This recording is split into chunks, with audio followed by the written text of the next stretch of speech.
ఓ పెద్ద కార్టూన్ మొత్తం ఇంత పెద్ద విషయాన్ని చిమ్మి దాన్ని కూడా కవర్ చేసుకోవడం అన్నది వీళ్ళకే చెల్లింది.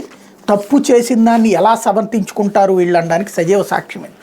అయితే జగన్ అక్రమాస్తుల కేసులు విచారణలో జాప్యానికి కారణం ఏంటి? అఫిడవిట్ వేయాలని చెప్పినా స్పందించలేదు. సిబిఐ నిలదీసిన సుప్రీంకోర్టు 4 వారాల్లోగా అఫిడవిట్ దాఖలు చేయాలని స్పష్టీకరణ. ఇది ఒక పెద్ద వార్త రాసుకొస్తారు. ఇది ఈ విషయంలో ఉన్నటువంటి పార్టీ. ఆగస్టు 5వ తారీఖు సుప్రీంకోర్టు వాయిదా వేసింది. అసలు విషయం అది సీరియస్గా తీసుకున్నట్టు సుప్రీంకోర్టు ఆగస్టు 5 ఎన్నికల లోపు డ్రామా చేద్దాం అనుకుంటే అది రఘురామకి షాక్ తగిలింది. ఆగస్టు 5ని విచారిస్తాను. అప్పటికి ఎన్నికలు అయిపోయాక జగనే అధికారంలో ఉంటే అదొక ఆస్పెక్ట్, జగన్ అధికారంలో లేకపోతే అప్పుడు మరొక ఆస్పెక్ట్.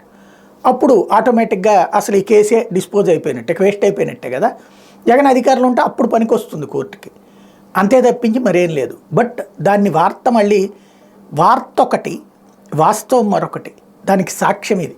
ఇక్కడ ఆగస్టు 5కి వాయిదా వేసినటువంటి దాంట్లో క్యాజువల్ రిమార్క్స్ అంటారు. అంటే ఒక పిటిషన్ విచారణకు వచ్చినప్పుడు సహజంగా అడిగే ప్రశ్నల్ని నిలదీశారు, ఆర్డర్ వేశారు, అట్లా చేశారు ఇట్లా చేశారు అంటూ ఒక ప్రొజెక్షన్తో తీసుకొచ్చేటటువంటి విచిత్రమైనటువంటి ఎత్తుగడ పత్రికల ద్వారా ఇక్కడేమో ఒకటే